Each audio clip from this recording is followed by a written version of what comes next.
ద్వితీయోపదేశకాండము 30వ అధ్యాయం.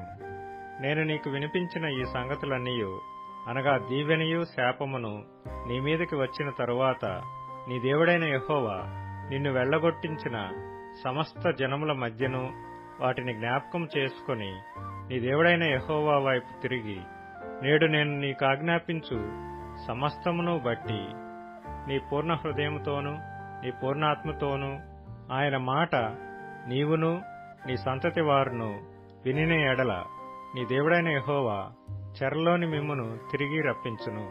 ఆయన మిమ్మును కనికరించి నీ దేవుడైన యెహోవా ఏ ప్రజలలోనికి మిమ్మును చెదరగొట్టెనో వారిలో నుండి తాను మిమ్మును సమకూర్చి రప్పించును.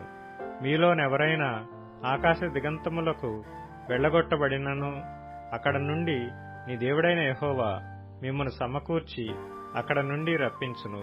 నీ పితరులకు స్వాధీనపరిచిన దేశమున నీ దేవుడైన యెహోవా నిన్ను చేర్చును. నీవు దాని స్వాధీనపరుచుకొందువు. ఆయన నీకు మేలు చేసి నీ పితరుల కంటే నిన్ను విస్తరింపజేయును.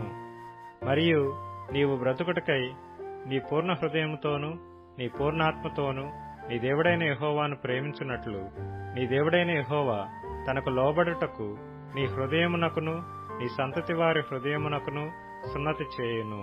అప్పుడు నిన్ను హింసించిన నీ శత్రువుల మీదికిని నిన్ను ద్వేషించిన వారి మీదికిని నీ దేవుడైన యెహోవా ఆ సమస్త శాపములను తెప్పించును. నీవు తిరిగి వచ్చి యెహోవా మాట విని నేను నేడు నీకాజ్ఞాపించు ఆయన ఆజ్ఞలన్నిటినీ గైకొనుచుందువు. మరియు నీ దేవుడైన యెహోవా నీ చేతి పనులన్నిటి విషయములోను నీ గర్భఫల విషయములోను నీ పశువుల విషయములోను నీ భూమి పంట విషయములోను నీకు మేలొగనట్లు నిన్ను వర్ధిల్ల చేయును.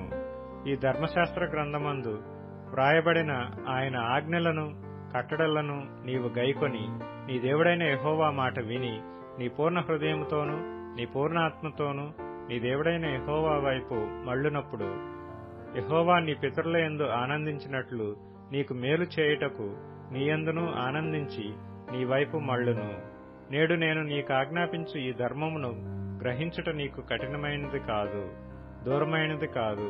మనము దానిని విని గైకొనున్నట్లు ఎవడు ఆకాశమునకు ఎక్కిపోయి మన యొద్దకు దాని తెచ్చును అని నీవనుకొనుటకు అది ఆకాశమందు ఉండునది కాదు. మనము దాని విని గైకొనున్నట్లు ఎవడు సముద్రము దాటి మన యొద్దకు దాని తెచ్చును అని నీవనుకొననేలా అది సముద్రపు అద్దరి మించున్నది కాదు. నీవు దానిని అనుసరించుటకు ఆ మాట నీకు బహు సమీపముగానున్నది, నీ హృదయమున నీ నోటనున్నది.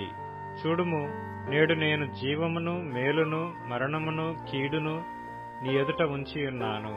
నీవు బ్రతికి విస్తరించున్నట్లుగా నీ దేవుడైన యెహోవాను ప్రేమించి ఆయన మార్గములందు నడుచుకొని ఆయన ఆజ్ఞలను కట్టడలను విధులను ఆచరించుమని నేడు నేను నీకాజ్ఞాపించుతున్నాను.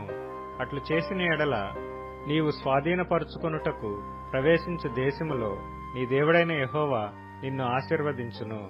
అయితే నీ హృదయము తిరిగిపోయి నీవు విననొల్లక ఏడ్వబడినవాడవై అన్యదేవతలకు నమస్కరించి పూజించిన ఎడల మీరు నిశ్చయముగా నశించిపోవుదురనియు స్వాధీనపరుచుకొనుటకు యొర్దానును దాటపోవచ్చున్న దేశములో మీరు అనేక దినములు ఉండరనియు నేడు నేను నీకు తెలియజెప్పుచున్నాను.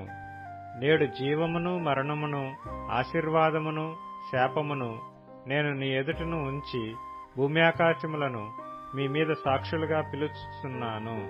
నీ పితరులైన అబ్రాహాము ఇస్సాకు యాకోబులకు ఆయన ప్రమాణము చేసిన దేశములో మీరు నివసించినట్లు యెహోవాయే నీ ప్రాణమునకును నీ దీర్ఘాయుస్సుకును మూలమై ఉన్నాడు.